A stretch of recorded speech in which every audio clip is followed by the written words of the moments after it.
বছরে দুইটি ঈদ, রোজা ঈদ এবং কুরবানি ঈদ। দুইটি ঈদে হচ্ছে শহর থেকে গ্রামে মানুষ আসে বেড়াতে, হচ্ছে অনেকে নিজের বাড়িতে বা হচ্ছে আত্মীয় স্বজনের বাড়িতে।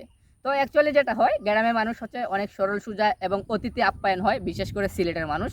তো হচ্ছে গিয়া যারা মেহমান আসে ওদেরকে হচ্ছে একটা মানুষ হচ্ছে গ্রামের মানুষ অনেক হেল্প করে, যেমন কথাবার্তা বলে, তাদের সাথে কথা বলতে আগ্রহ দেখায়। তারা যদি কোনো একটা পরিমাণ একটা হেল্প চায়, আরও বেশি হেল্প করে, বা গ্রাম সম্পর্কে যদি জানতে চায়, তাহলে হচ্ছে তারা যতটুকু জানে সবটুকুই তারা বলে। আর হচ্ছে গিয়া যেমন একজনের বাড়িতে মেহমান আসছে, পাশের বাসায় তো অবশ্যই যাবে।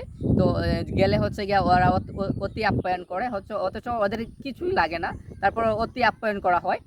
আপ্যায়ন করা হচ্ছে, দেখা যাচ্ছে নর্মালি এটা চলে গ্রামে। তো যারা গ্রামে আছেন অবশ্যই তো জানবেন।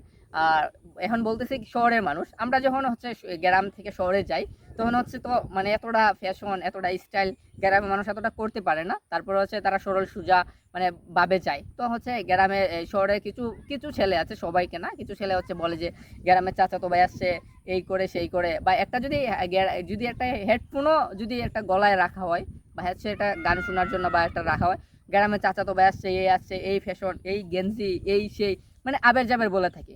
তো ভাইয়েরা যারা বলেন তাদের উদ্দেশ্যে বলছি, গ্রামের মানুষরা কি মানুষ না? আমরা যে গ্রামে আসলে যে এতটা অতিথি আপ্যায়ন করা হয়, শহরে কিন্তু অ্যাকচুয়ালি এটা পাওয়া যাবে না। তো তাই বলি, গ্রামের মানুষকে ভালোবাসুন, গ্রামের মানুষের সাথে মিশুন।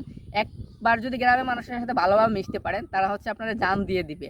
অর্থাৎ তাদের যতটুকু আছে, অর্থাৎ তারা তো মানে এতটা ধনী না সবাই, তারপরও যতটুকু আছে তারা কিন্তু মানে মন খুলে একবারে চেষ্টা করে যে আপনাদেরকে হেল্প করার, বা হচ্ছে আপনাদের সাথে কথা বলার, মিশার জন্য। তো এটা করেন, মানুষের সাথে মিশুন। আমরাও তো মানুষ, আপনারাও মানুষ, সবাই মানুষ। তো মানুষ হয়ে যদি মানুষের সাথে মিশতে না পারি, তাহলে কেমন মানুষ হলাম? তো ভালো থাকেন, দেখা হবে, আল্লাহ হাফিজ।